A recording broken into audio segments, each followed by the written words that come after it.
might have a few people jumping on here and there, but if you just joined, if you can please have your camera on, and also remember for CE credit, you must be present for 50 minutes of material.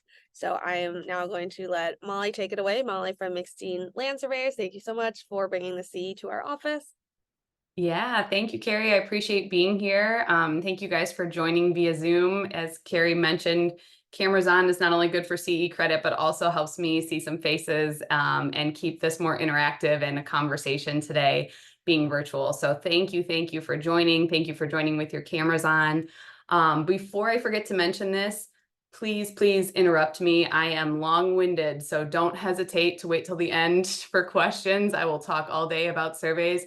So just feel free, unmute yourself, interrupt me with questions. If you feel more comfortable throwing your questions into the chat or using the raise hand feature, those types of things. Carrie, if you don't mind me helping keep an eye on that, I sometimes get going and then miss it. So please interrupt me at any time. I want to make this conversational. And for you guys, if I'm talking about things and it sparks something that you've recently experienced that you want to delve into that topic, we can absolutely go off the slide and off script.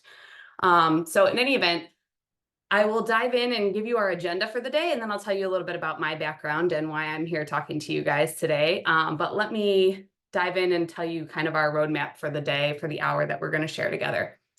So again, this course is called GIS MLS, which stands for Mortgage Location Surveys, and Boundary Surveys. What's the difference? And so we're going to dive into, whoops, let me get my slides going, dive into our agenda.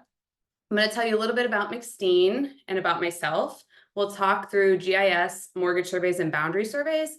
In the course of this whole presentation, we're going to move from the kind of least information presented in a product to the moderate information to the most involved. So if you keep that in mind as we walk through, that's what we'll be doing, which also means least expensive, mid-price, and most expensive. So through those three products, we'll talk through those things. And then we're going to talk about kind of the advantages and disadvantages of each of those products and move into the summary of differences between a mortgage survey and a boundary survey, and then spend some time at the end walking through a mortgage location survey.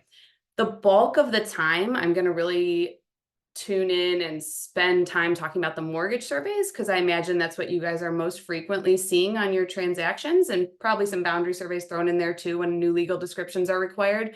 But I'm really going to spend a lot of time on the mortgage surveys. So if there's anything on the other two areas you want to talk about I didn't hit, feel free to dive in and ask those questions as well.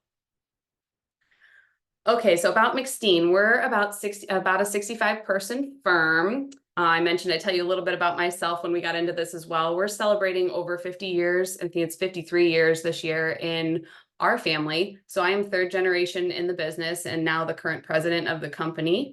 I run it with my husband and my sister. So my husband and I joined about 9 years ago, and my sister followed us maybe about 5 years ago. So the three of us have been in business together now for about 5 years. I grew up in this business. I used to do property surveys with my dad on Saturdays. He'd call them mystery trips. I'd get very excited. We'd show up at a house and he'd say, hold the tape here. But I'd usually get an ice cream cone or something like that at the end. So in any event, I've been doing this a long time. I did not go to college for this. After working 18 to 20 years in it as a child, I said I will absolutely not go into that business. And so I went and did other things. I'm a CPA, that's my background.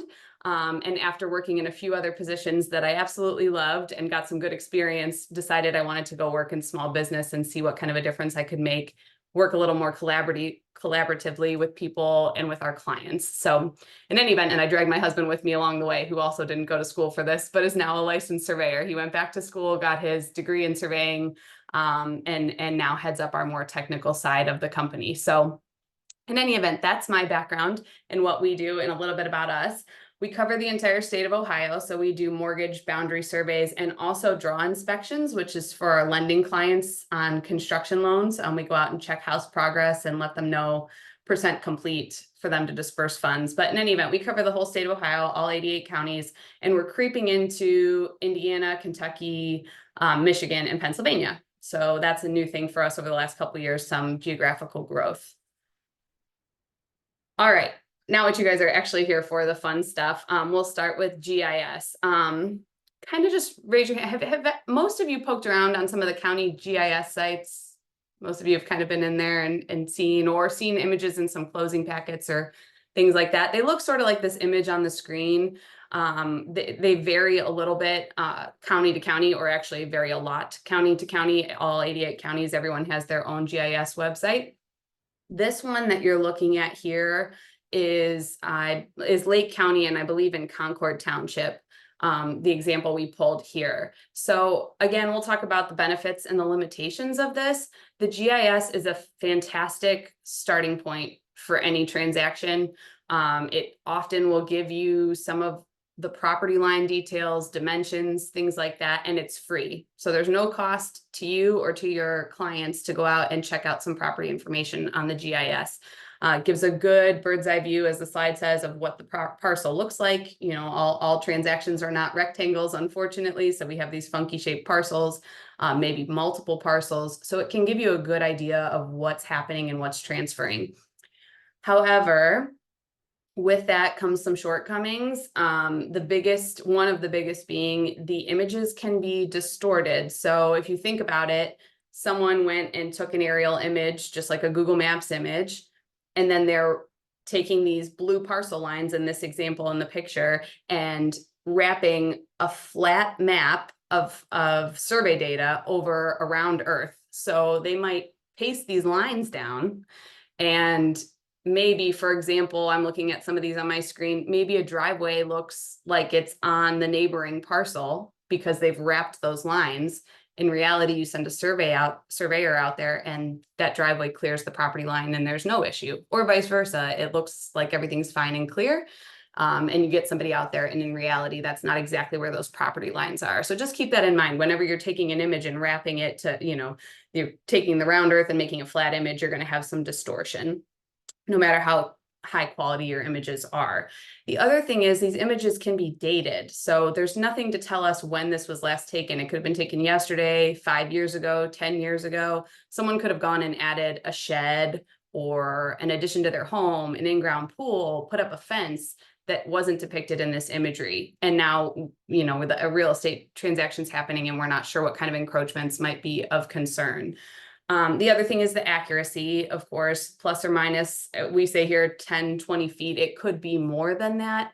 They make no certification or guarantees as to the accuracy of the information provided. So that's a big shortcoming of the GIS. But county disclaimers is probably one of the biggest. And I think I have some on the next slide here, so we'll go advance it. And you don't have to read all these, but it's just to illustrate that every county in Ohio on their GIS site will have a big disclaimer that in Lake County at the bottom here, we underline any person that relies on any information obtained from this site does so at his or her own risk. So there's no one to hold liable in the real estate transaction if the GIS image is relied on rather than a mortgage survey or a boundary survey to gain some assurance of what's transferring. So those are the kind of high level benefits, limitations, but absolutely it's a great tool to start with. I encourage realtors, title professionals, everyone should be looking at it. We use it in our office. We'll see later on the steps of a mortgage survey, and one of the first things we do in our office when we get an order is research. So we go out to the county and pull plat maps and things like that, but we always pull a GIS image on our research team to give that to our field crews so that they have an idea of what they're starting with. It's just that we have a responsibility as the surveyor to go further than that. So good information out there, use it as a tool, just understand the shortcomings. So that's just a quick overview on GIS. Mortgage locations, like I said, we'll spend the bulk of the time in this section. This slide I like because there's some really good information, but I know it's incredibly text heavy. I generally will not read from a slide, but I really want to read you guys a couple things on the left-hand side here, and then we'll take a step back and talk about some of that. So bear with me. What this slide is showing on the left is what the state of Ohio sets as the standard for a mortgage survey. So I'm going to read you a couple things and then talk about what some of that means in a little more plain terms. And we kind of underlined and highlighted the important things. So an instrumentality common to the mortgage lending industry whereby substantial proof is submitted to the mortgage lender and or title insurer that the building and other improvements are actually located on the land covered by the legal description. So what is our job with a mortgage survey? our job is to tell the lender and the title insurance company, and note it does not say the homeowner. So we have no responsibility to the homeowner with the mortgage survey, and we'll talk about that a lot today. But our job is to give assurance to mortgage, to the lender and title insurance that the improvements, the home, the shed, the drive, those types of things are actually located on the land covered by the legal description. So is this piece of paper that's transferring in the closing packet that has a deed with a legal description, does that actually match what's in reality? When we go out to the sites, our job to be the eyes and ears for title and lending. So we're that step that confirms. Otherwise, you just have this floating piece of paper that no one actually verified to real life. So that's what our job is.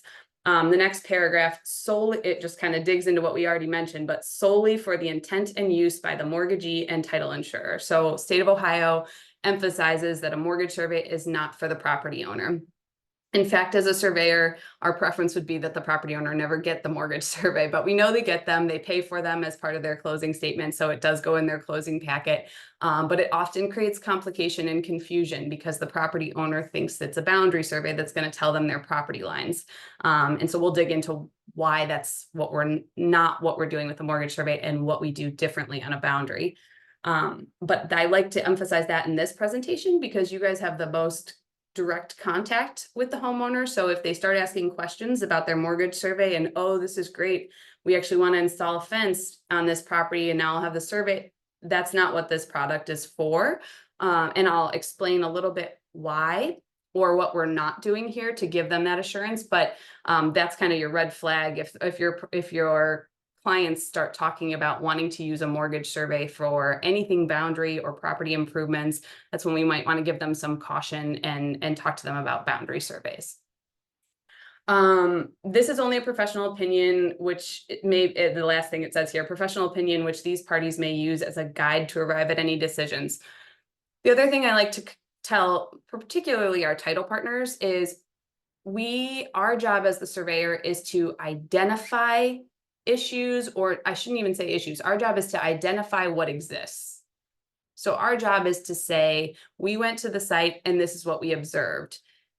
When we do that, we will highlight in red an encroachment. If our neighbor's driveway is on our parcel or our drive or fence is on the neighbor parcel, we highlight those things. We aren't saying that's a title issue. We're saying we want to make you aware so you can decide, title company A, if it's a title issue. Same for lending. We're telling you what's their lender. We want you to decide if this causes problem for you to loan for, if our job to the lender is there adequate collateral for you to make this loan for this transfer. So the big thing is not that we don't want to take responsibility, because we do, we put our professional stamp on these things, but it isn't our job to determine if an encroachment makes a title or lending problem. It's just our job to present it. So that's what that last part is saying. On the right-hand side, I'll just kind of quickly run through some of this stuff. We can talk about it more as we move into the next slides, but the boundary lines, back to talking about not using this for property improvements.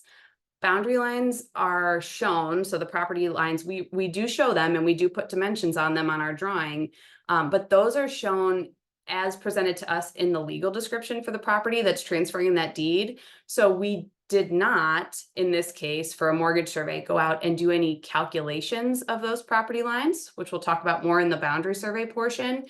We simply said a piece of paper was given to us that said that this west property line is 200 feet long, and we are just assuming that that is a 200-foot long property line. Now, we do field observations. We go out, we check for corner property pins, and we take measurements, but it isn't our job to confirm the accuracy of the calculation of the property lines for this product.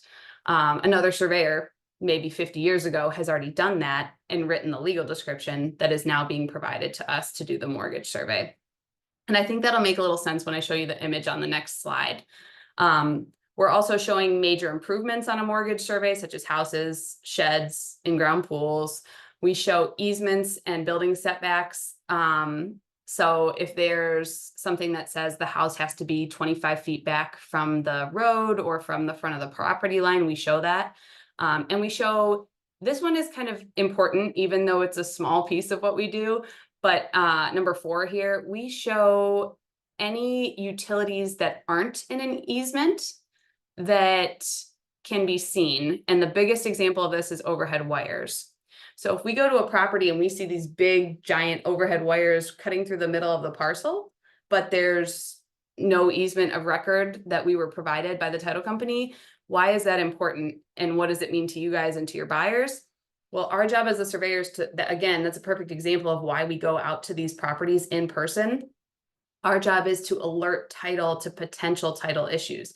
So is a telephone company or someone going to come through after your client has purchased the property and say, sorry, I know there was no easement that you guys showed on your survey, but you should have known we had these big wires and now we have access to knock your house down and put up new telephone poles or whatever it is. So our job is to tell title of things like that they may not see on paper, so that they can do further digging and say, hey, maybe there's an unrecorded easement, or maybe we missed something in the title search that we need to go back and make sure that we're properly accounting for to protect the homeowner in the insurance policy.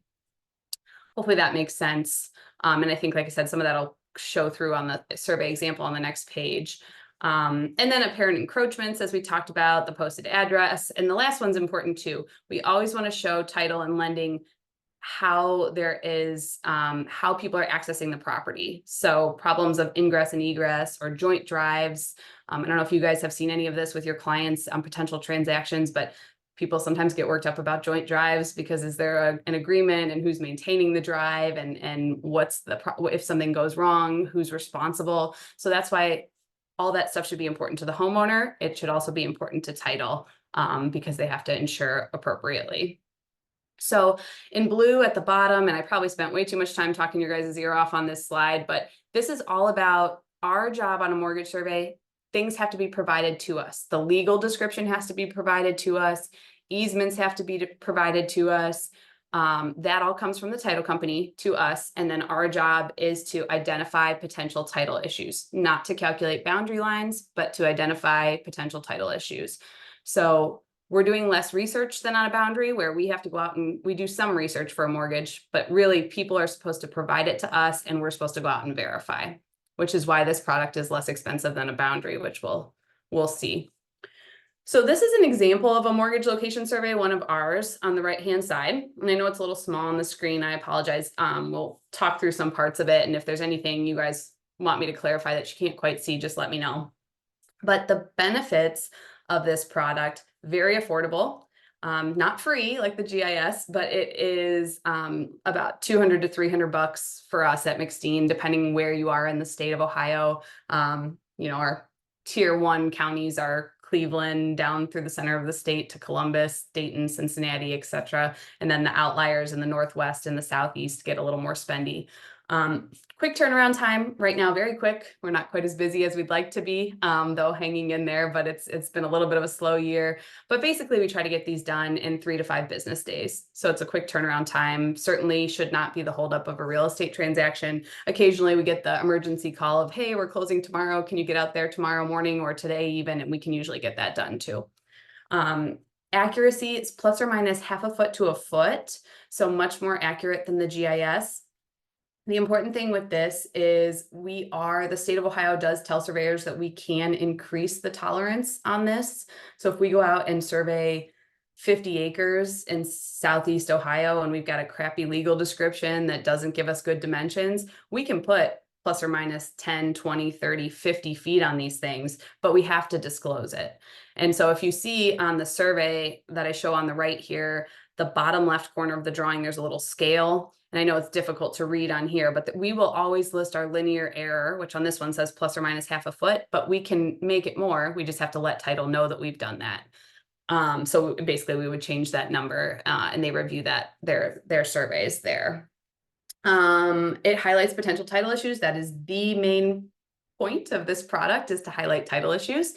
So that's what this product is for. And then picture and information are real time. If you remember when we talked about the GIS, we said we don't know when that picture was taken, if things have changed, or if there's been property improvements on our surveys. So this is maybe helpful to you too if your clients are asking you questions about this product. when they have it in hand and they're saying, you know, oh, I didn't realize there was a surveyor out there. When did they come out? Our survey under the picture in the top right gives a date, time, and address. That is the time we were actually on site at the property. So this one was 2:08 p.m. You can see our field crews do this all on tablets. They sketch by hand still on paper. Hopefully one day we'll move that to tablets too, but they sketch, they have a tablet with them and they upload all their information from the field. They take the picture right from the tablet. And so the system timestamps it when they were there.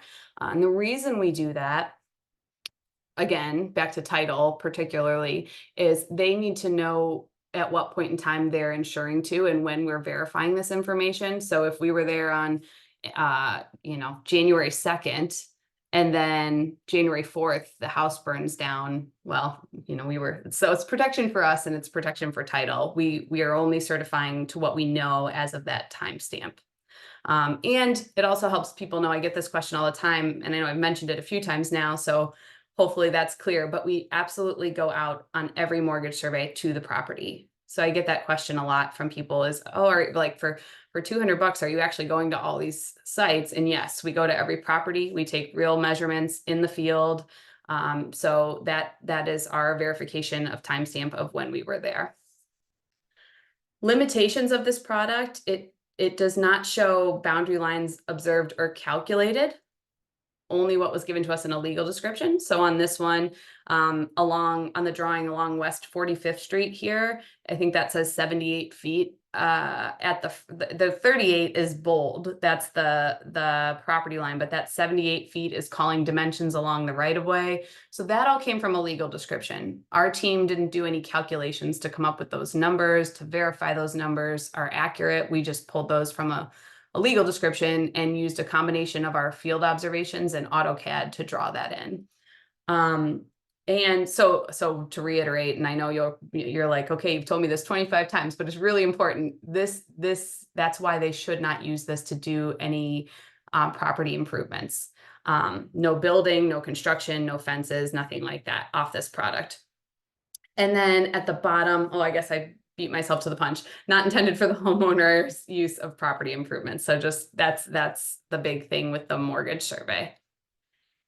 Okay, hopping into boundary surveys. Any questions on any of that before we dive in about the legal description or what we get? Everybody's good for now? Okay.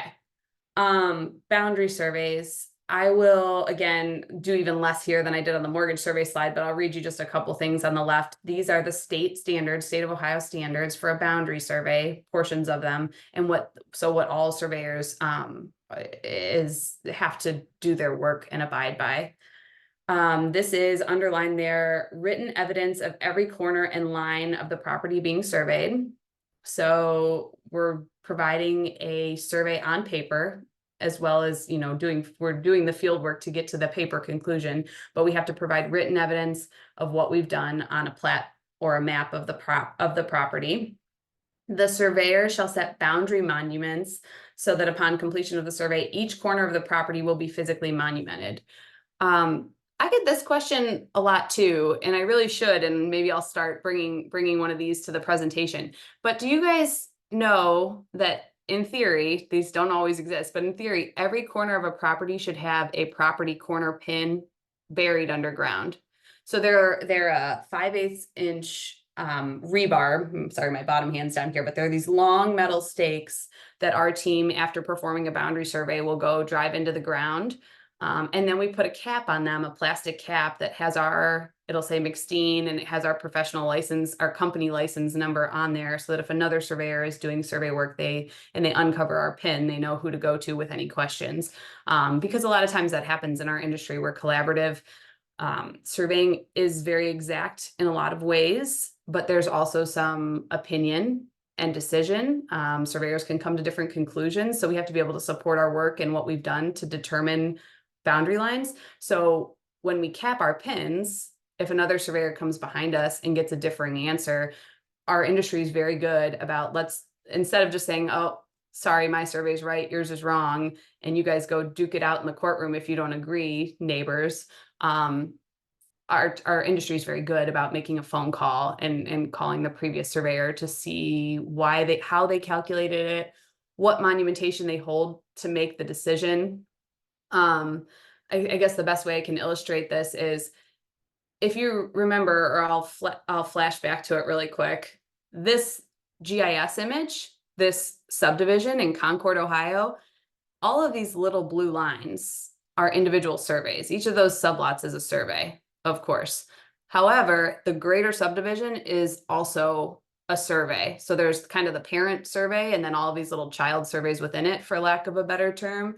So when we do a boundary survey of one of these parcels, we don't just survey our 4 lines. If it's a rectangle, we don't just survey that and look for corner pins at those 4. We have to survey the larger subdivision, or at least parts of it, at least enough to get comfortable that our sublot fits.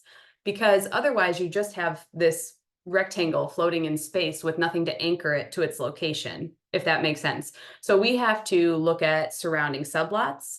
We have to look at, if you've ever noticed, or if you haven't, start watching when you drive around now and you'll start seeing them. In the middle of the road, there's usually these metal boxes. Sometimes they have a big M on them. Those are monumentation boxes.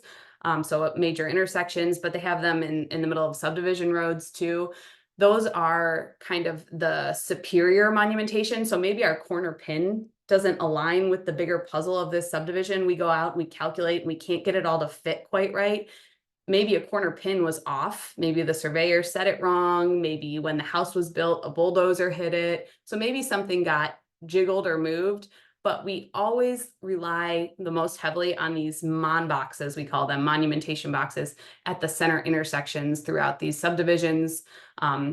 Throughout, I think the big one I think of on the east side, because I know we did a project there, was, I don't know if any of you are east siders, but at the intersection of Som and Mayfield Road, down there, which is like a nut house. Our guys are out in the middle of the road pounding up those, they're metal boxes, but they're kind of have the asphalt seal around them. So they get out a chisel and a sledgehammer and they pop them up. And inside there's a metal pin that we hold as monumentation.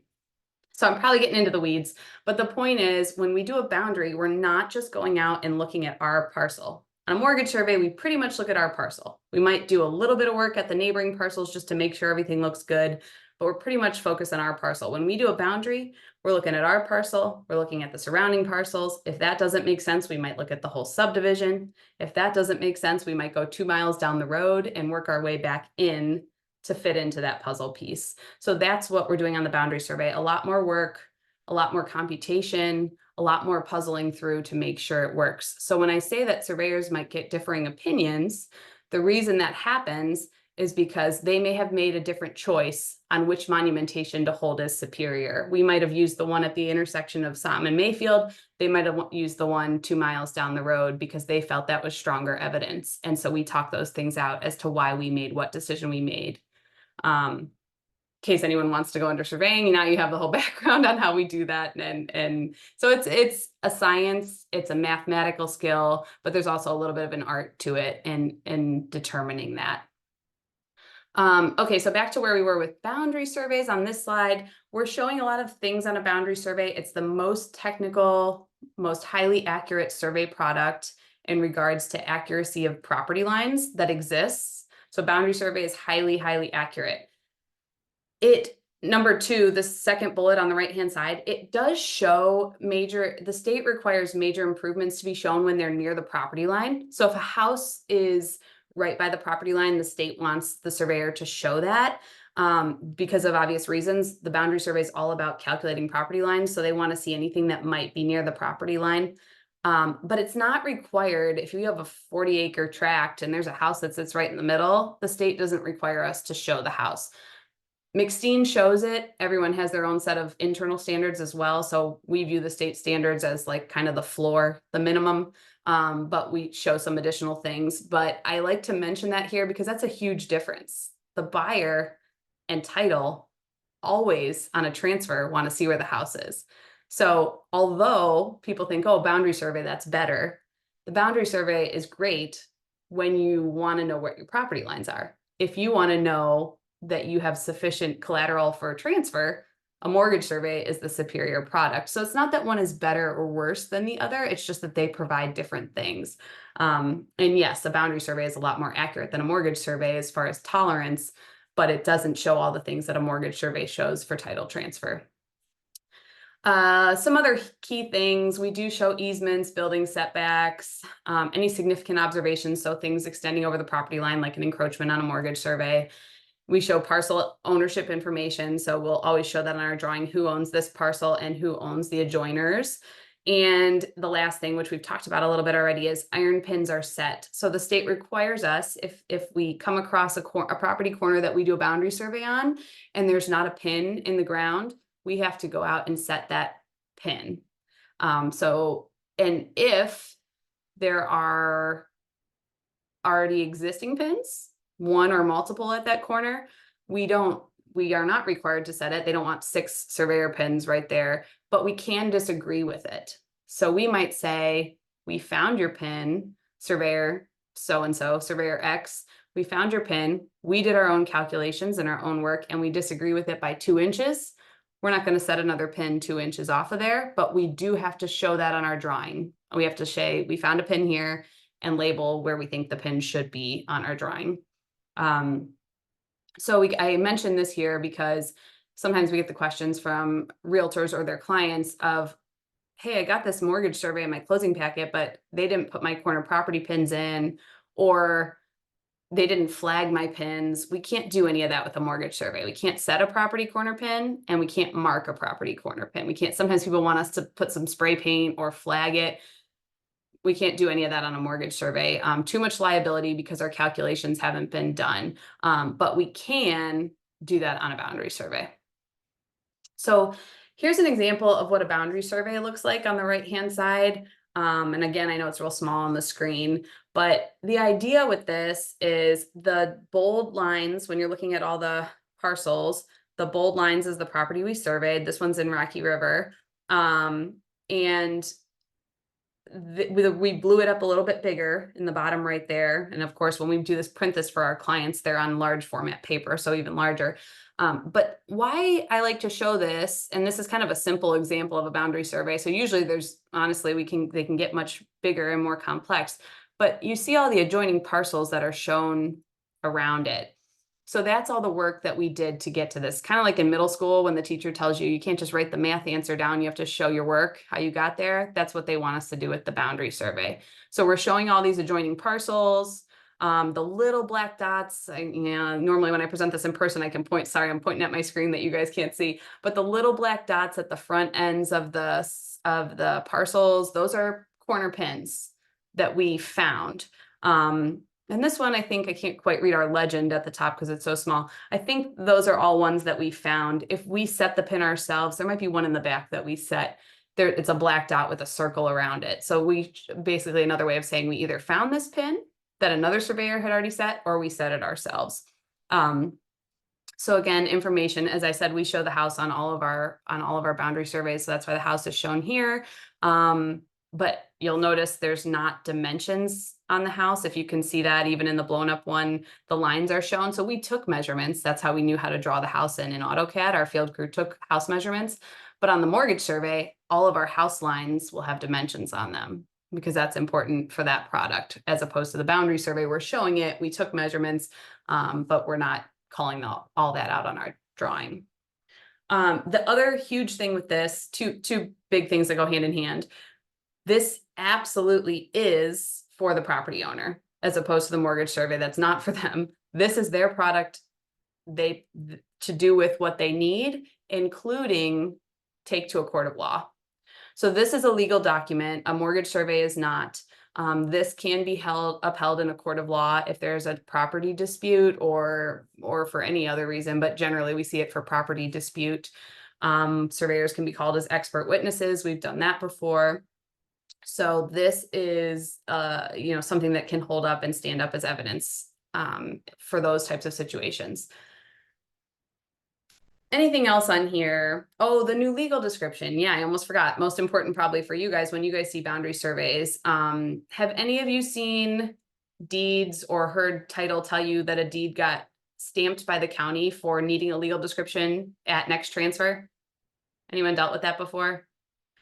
So if you haven't, It comes up fairly often, but it depends on the area that you work in. Like Ashtabula County, for example, we see this a lot because the legal descriptions were not great, were not written that well out there originally. So the county is trying to get them all rewritten. And the way they're doing that is making it happen at real estate transfer so that the person selling is responsible for, now I say the person selling, in order to sell, they need a new legal description written. I understand now sellers have a lot of power in the market, so they may have the buyer pay for it. But in any event, when that happens, the big thing here and the biggest thing I can share with you guys as far as how it impacts your transactions is boundary surveys take a lot more time than a mortgage survey. I probably have it on here somewhere under longer turnaround times under limitations. They take a long time. They have always taken a long time. Right now, there's such a surveyor shortage that they take even longer. So can we get the amount of work? It might be a day of field work, a day of drafting in the office, a day of surveyor calculations and review. So maybe it's 3 days of actual work, plus the research that happens before. So maybe it's 4 days of actual work.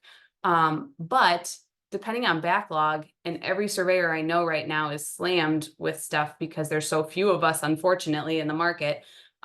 This could take 2 months. We hope it doesn't. And sometimes we can slide it in quicker. Sometimes we can get it done in 3-4 weeks. But just depending what's going on, this could be a 2-month hold up to a transaction. So if you hear or if someone says something about needing a new legal description or title mentions that it was stamped for a new legal, it's really critical to push for a surveyor to be contracted as early as possible, especially in that situation. Even if that deal falls through, the next buyer that comes through, if that doesn't go on for some reason, if it's stamped for needing a new legal description at transfer, it doesn't matter who's buying it, you got to get the legal done. So it behooves the seller to pay for it, get it done to keep it moving forward, even if they want to somehow, that's your guys' world. I don't know exactly how that could be written into a contract, but they may be able to negotiate that with the buyer in the future to kind of recoup some of those costs. But if they're in a hurry and they don't want to hold up a transfer, certainly get the ball rolling as early as you can on a boundary new legal description. So, and that's the other thing. I think this is clear, but we can't write a new legal off a mortgage survey. So we can only do that with the boundary and all the additional work that goes into that. Higher cost on these is another limitation. They start around $1,500 for a pretty typical sublot. And then they go up from there, especially as you get further out in some of the more rural counties. But that's the starting point. They can go up to $2,500, $3,000, $5,000. You got bigger acreage. So they can get spendy. But there's a lot of work that goes into this, which is what contributes to the cost. They're not a high money maker for us. Like we do a lot of boundary surveys, but we're only hit or miss on our profitability on them. So I only mention that because the people are always shocked by the price tag. But it's our least profitable product that we have. There's just, the state has so many requirements on us as the surveyor on the work that we have to do to prove out our boundary line calculations that it's just an expensive product for us to complete. But again, we do a lot of them. They kind of go hand in hand with our mortgage surveys, because at these transfers, when a new legal is needed, our title partners are then asking us to complete the boundary and write the new legal before we can do the mortgage survey, which that's to my last point on limitations here. Another limitation of a boundary survey is, and I kind of mentioned this already, but they're not designed to identify title issues. They're designed to calculate the property line. So it's not uncommon for us to do a boundary and then need to follow it up with the mortgage survey after. The title company will say, yes, needs a new legal. Can you get that done? And then we're going to order the mortgage survey so that you can go out and highlight any potential title issues for us. So I know it seems a little bit redundant, but that's just to illustrate even further that they really are two separate products and what they're providing. It's not just that one's one's more accurate than the other. It's just that they do different things. So summary of differences. How are we doing on time? Pretty good. Okay, summary of differences. Mortgage survey, again, this is all recap, but I'll go left and then to the right-hand side to boundary surveys. Price on a mortgage survey, $200 to $300. Price on a boundary survey, $1,500 or more. Accuracy on the mortgage location, plus or minus half a foot to a foot. On the boundary surveys, highly accurate, plus or minus 0.02 feet. So super accurate on those. Mortgage survey turnaround time, a couple days. Boundary surveys, again, this is several weeks, sometimes now a month, month and a half. Standards, this is the key of kind of this whole thing. The standards on the left for the mortgage survey, all about providing substantial proof to title and lending and not to the homeowner. And on the right for the boundary survey, all about determining property lines, and it is for use by the property owner. And lastly, what it shows, boundary lines for the mortgage survey, boundary lines per a provided legal description, as opposed to the boundary survey, which is boundary lines per our personal calculations. And so that's on the boundary survey side, that's all on us. We do the full research. The title company could give us nothing. They could give us, say, this is the address or the parcel number. You go do everything else. It's all on you. You need to figure it out. And that's totally acceptable. As opposed to the mortgage survey where the onus is on the title company to provide us with that legal description. We will never go pull the legal ourselves. We can, and that stuff's on the county site. And for boundary surveys, we do. The reason we don't go pull it ourselves for the mortgage survey, it's not that we don't want to be helpful, but it would be a disservice to your clients, to the homeowners, as well as the title company, because we would be pulling it based on little. We'd be pulling it based on an address that might say 1234 Main Street, and we'd pull that legal description. Maybe off that, we only pulled one parcel of a legal description, but in the deed search and the title search that they've done for transfer, they know that there's actually 3 parcels that are transferring, but we didn't have that background or information. We didn't know what was transferring. We were just given an address. So that's why we don't go pull the legal description ourselves. We need to be told, and it's a second check. That's sometimes our title clients ask us why we can't get that information. They know we can, they know, you know how to go do this. And we tell them this is a protection for you. Our job is to, because they could also, the reverse could happen. We could go out, they could give us an incomplete legal. So we could go out and find that a property is, we go to do the survey based on the legal description, not on the address. And it might be sitting a house that straddles 2 parcels. That happens, all the time. They own both parcels, everything's kosher, there's not a problem, but the house sits on both parcels. And when they give us the legal description from their title search, maybe it's only one of the parcels listed. So that's our red flag to them to say, hey, is there another parcel that should be transferring in this transaction? Because the house is sitting on parcel A and B, and the legal description only gave us parcel A. If we just did this by address, we'd just roll up to the house, we'd take some measurements, and we'd assume everything was good.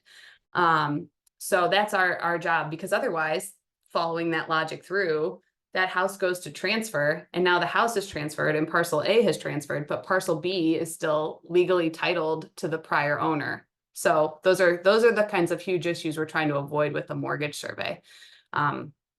Hopefully that makes sense. Or is it, as a good example, I actually have I think a real life example of one of those I can share with you guys. Let me just peek in the chat. I'm sorry, guys.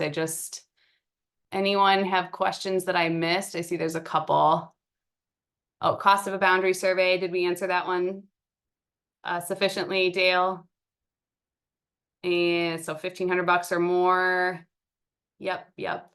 I just want to make sure you saw check. Okay, there we go.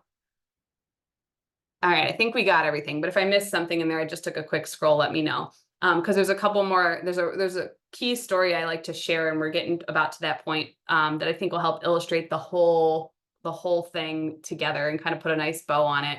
But this is, again, just the comparison of what's the difference, the residential mortgage location versus a boundary. We can also do these, since this says residential mortgage location, we can also do this on commercial properties. So we also do commercial mortgage locations and commercial boundaries.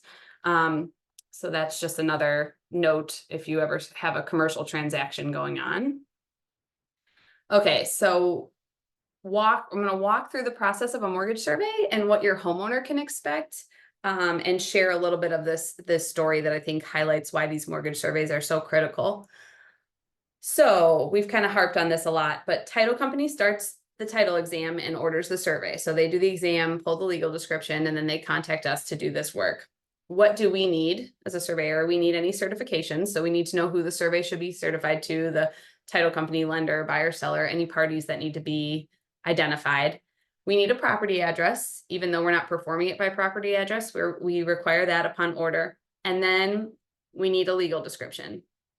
The most critical thing, and if a title company goes to order a mortgage location on our online website, they can email us, but a lot of them order online. And the big red flashing lights come up if they don't include a legal description. It says we cannot proceed with any work without this legal. Mortgage surveys are always done by legal description, not by address. I gave you kind of that example if a house was straddling a property line. Real life example of kind of horror story. 2019, we went out and did a mortgage survey for a title company. It was kind of in a rural area that wasn't fully developed, but it was in a subdivision, but with kind of the larger, when you think of not the typical sublots, they were multi-acreage sublots and not fully developed. So our crew went out, we got the order for the mortgage survey. They gave us the legal description, they gave us the address. So my crew put the address in his GPS, drove there by address, showed up, and then started measuring. Started, thankfully, appropriately measuring by legal description. So he was looking at the legal and measuring and not just relying on the address. So he started measuring, and because it wasn't all developed, he was looking at a multi-acre lot with a house on it and then woods on either side. The lots next to them hadn't been developed. So he had measured down, like I was talking, he went to the monumentation boxes in the middle of the subdivision road and measured down the frontage of each lot to make sure he ended up in the right spot, because that's what we do. So it might say the lot frontage is, on the smaller lots, it might say lot frontage is 50 or 100 feet. And then he measured down, okay, I know I'm sublot X and I'm supposed to be 6 down off the corner or whatever it is. So he kept measuring the frontage and making sure he was in the right spot, found some corner property pins. And he kept coming to the same conclusion. He was standing there where he was supposed to be per the legal description, looking at trees, an undeveloped lot. But per all our order information, he knew that a house was supposed to be transferring. So what had happened was he checked it 3 times and he finally called the office and he was like, I'm really concerned because I'm standing here looking at trees and the house that has the address that they gave us is next door. So 17 years prior, original owners were in the home. 17 years prior, they had built the house. The builder did not have a boundary survey performed. So the builder put the house 1 lot off where it was supposed to be. So now the property owners own the house, they paid for the house, and they own the wooded lot next door, but they did not on paper own the property that the house was sitting on.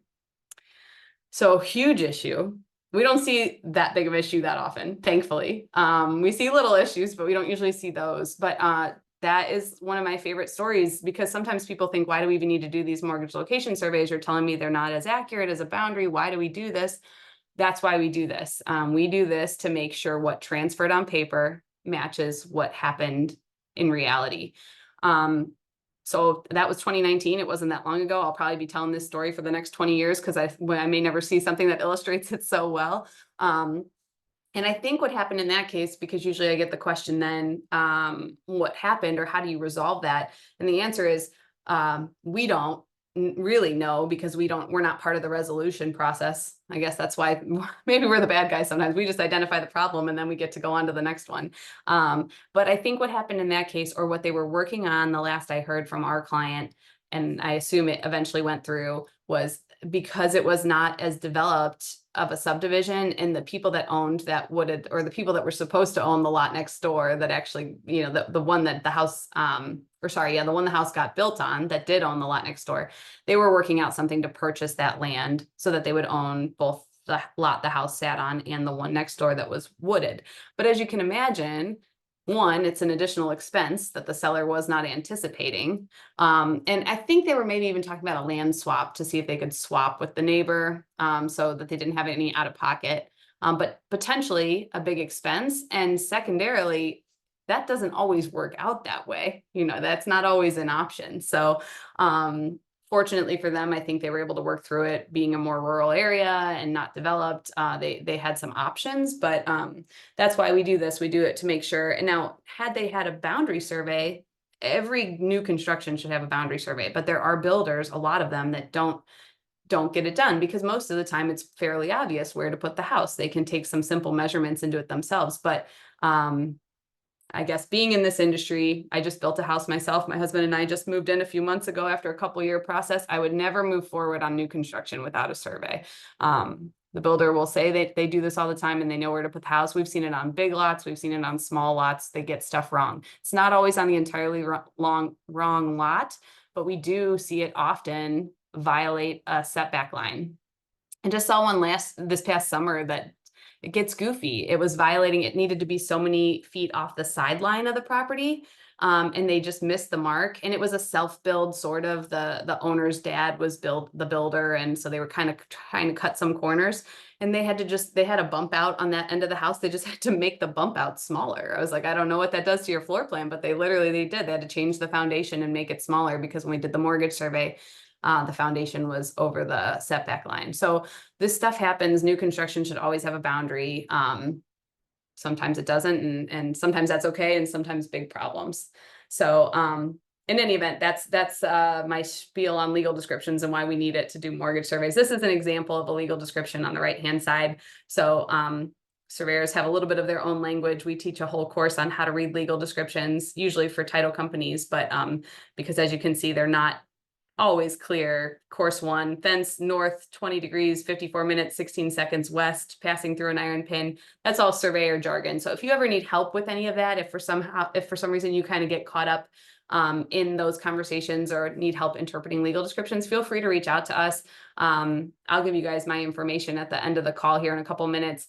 Just, we like to be helpful. That's what we pride ourselves on. That's why we like to do these CE courses. We don't contract a lot of work directly with the real estate industry. More of it comes through title and lending, but I love doing this because we love to educate. We love to be helpful. That's why we think people keep coming back to us for work in the long run. So in any event, if you need help with legal descriptions, please feel free to reach out. Even if we're not involved on the transaction, I'd be happy to help you myself or get you in contact with someone on our team. So what happens, again, I was supposed to be telling you guys what happens when a mortgage survey is ordered, and mostly so I'm going to quickly give you a high level, but then I really want to focus on the field portion of a mortgage survey, because that's what everyone thinks of when they think of surveys as a field surveyor. So this slide is really to illustrate that a lot of other stuff happens. It's not just field observations, even on a mortgage survey where we're not calculating property lines. So it comes through, we get the order, we have a whole research team that researches the order. We route it electronically to our crews who pick it up on their iPads, and then they route their individual route for the day, but we might, route all of Lake County to one of our crews, or Cuyahoga to another. Cuyahoga, we have a few crews because we do a lot of work in Cuyahoga. And the field crews take their tablets and go to their jobs for the day, sketch their field notes on paper, but take a picture of it with their tablet, take a picture of the house, and upload that all to the office. Then goes to our drafting team, who sits in the office, or now hybrid, couple days in the office, couple days from home. But they're working in AutoCAD. That step is equally as important as field. And so people don't always realize that. The homeowners want us to show them a few things when we're on site. The field surveyor does a lot, but the drafting team does a lot too. They look at the GIS aerial that we talked about earlier. They look at the plat that we did in our research. They look at the field crew's notes. They look at the legal description, and they put all that together in a package and make sure it all makes sense together. The field crew does some of that too, but they're limited. They're looking at things in 3D, and in front of them, the drafting team has the ability to take that all and look at all the parts and make sure it all works together. And oftentimes we do collaborate and go back and forth. It gets to drafting, and drafting says, hey, something's not quite making sense. Can you go double check this? Or can you try coming at it from the other angle? So drafting is equally as important as field. And then it goes to our licensed surveyor via the computer. It's all electronic, goes to the licensed surveyor for review. That person is responsible for making sure that all of our teams did their job, that the research, field, and drafting all did their jobs, reviewing it, and then putting their stamp on it, and it goes out to the title company. That's that final PDF. So lots happening for $200 to $300. There's a lot of work, and a lot of people touch this product. But the biggest thing is, and I'll fly through this to make sure we have a couple minutes for questions, what the homeowner can expect. And that is the field portion of all those steps, just this little field arrow that we popped out. We do physically go to every site. So the seller of a property should expect a survey. If you can help us in educating people that is part of the closing process, that'd be wonderful. Our title partners, I think, try to do that too, but they don't always have as much touch or contact with them. And sometimes that piece is, it's not on their radar as much. So it kind of gets lost. And then we surprise people. And I always feel terrible when we surprise people. We get some angry phone calls because we don't do these by appointment. We can do them by appointment. If someone absolutely insists on being home, we can. We just don't by nature schedule everyone by appointment. We would slow down. We'd go from a 3 business day turnaround to a 10, 12, 15, because if we were trying to do these all by appointment, we'd lose a lot of time. So in any event, that is why we don't schedule them. It's a high volume. We have to do a lot of these and we have to do them quickly to keep the transaction moving. So if you can help inform that someone will be there. We do always knock on the door when we arrive. Our crews have badges to show that they're with McSteen. They have their tablet, so they'll go with any information we have. They know the title company, the lender. They usually have homeowner information if it was provided to us by the title company. So they can usually say, I'm here on behalf of this title company for this transaction and just wanted to let you know what I'm doing.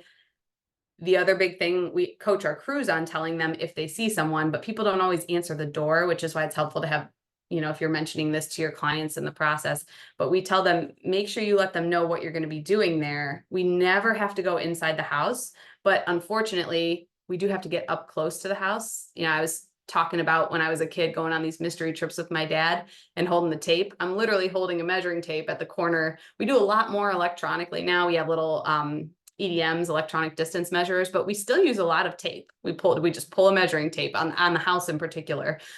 So when we do that, we're right up at someone's window. I was crawling under bushes, like at the hedges out front. So we've caught people off guard before. So I try to tell our crews, let them know you're going to be up next to the windows. You're going to be close to the house because you need to measure the house so that they're not taken off guard by that.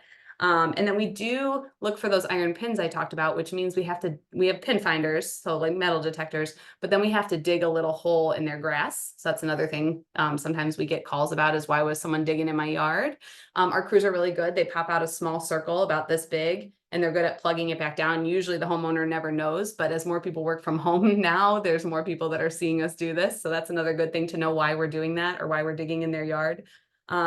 And then we're measuring not only the house, but we're measuring how far the house is from the sidelines and how far from the front property line. So we're finding those pins and pulling tape or using electronic measurements to figure out how far the house sits from the property line so that we can show that on our survey for the title company. And we take a picture of the house, as you saw in our mortgage survey. Whew, sorry guys, I had to fly through that last one fast because I wanted to give you some time for questions, but I think we made it and hit our hour for credit. Do you guys have questions either about anything we talked about or about the credit portion of the presentation? Just so you guys know, I'm going to get the reports from Carrie and I'll submit all of your information for your 1 hour of credit. And then I'll also share either with Carrie or I'll ask her, I can email it out to you guys directly, but a little 1-page certificate so you have it for your records of completion of the course. But anything I can answer. Again, I wanted to give you guys my contact information. You can go to our website and send it and my team will get it to me if you don't have a pen to jot this down. But my email, again, my name is Molly and my email is Molly, MOLLY, W @McSteen.com.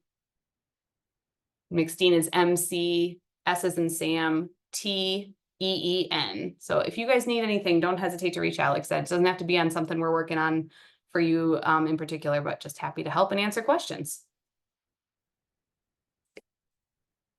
Thank you. Maria, were you going to say something? Oops. Oops, I think you're muted again, Maria. Sorry. Back on? Yes, there we go. Okay, so this is actually personal, but so there's a property, it's actually my in-laws, and their property is 100 by 300. And the neighbor next door's property is also 100 by 300. And we have an idea to shorten both properties by 100 by 100 to make a new lot for a new build.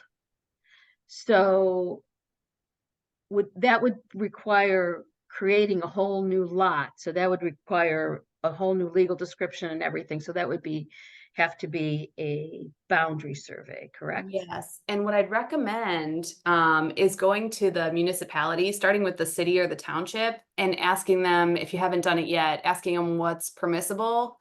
Particularly, it sounds like for that, because they'll want to know about access. Well, a couple things. Some have minimum lot size.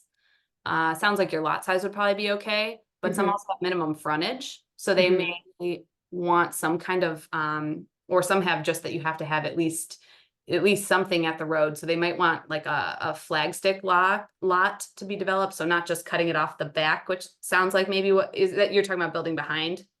Like, So the property it's two properties, and the one property is at the corner.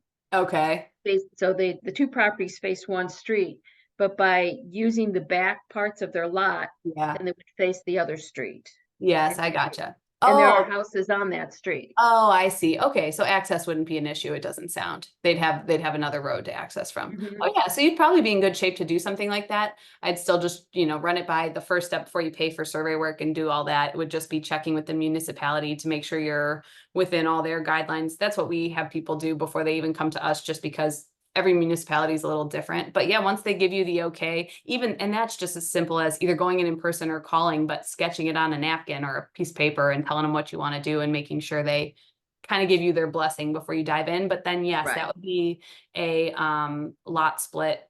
Right. Lot split is what we would do. So it's a boundary survey.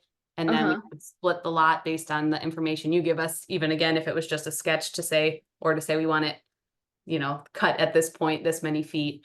So we'd do a lot split and we'd write new legal descriptions for the parcels. Okay. And it would be new legals for the newly created parcels, as well as then obviously the existing homes would need new legal descriptions because Oh, okay. Yes. they're Okay. All right. So it actually probably end up being three boundary surveys being done. kind of, yeah, and maybe it almost sounds like, oh, I see, you'd make one big one in the back. Or is it two additional lots in the back off those two? You've got the two now. So yeah, it would be combining both properties' back parts of their Yeah. lot to create a new one. Third, yes. So it'd Yeah. be three, but the good news on that is it's sort of three. It's three legal descriptions, but the Yeah. boundary work isn't really any more difficult. So we have to do Okay. boundary work to accomplish the whole of the two Right.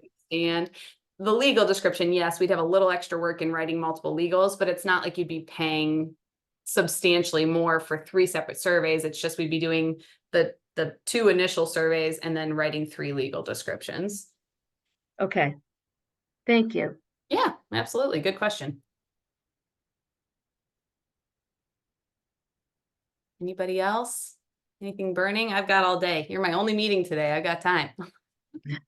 I don't know if Carrie would agree, but we go all day. Awesome. Well, this has been great, guys. I love doing this presentation. I'm sorry I dominated the conversation. I like when people interrupt me because it gives me a chance to get even more on off tangent on all my survey things I get excited about. But like I said, if you need anything, if you have questions, if you want to set up a phone call or anything to walk through, don't hesitate to reach out. I'd be more than happy to do it. Thank you so much, Thank Molly, Yeah. and thank you everyone for joining us. Again, I'll send a follow-up email with Molly's contact information if you need anything else. But thank you all for joining us. Have a great day, everyone, and have a great weekend. Thanks. Happy Friday.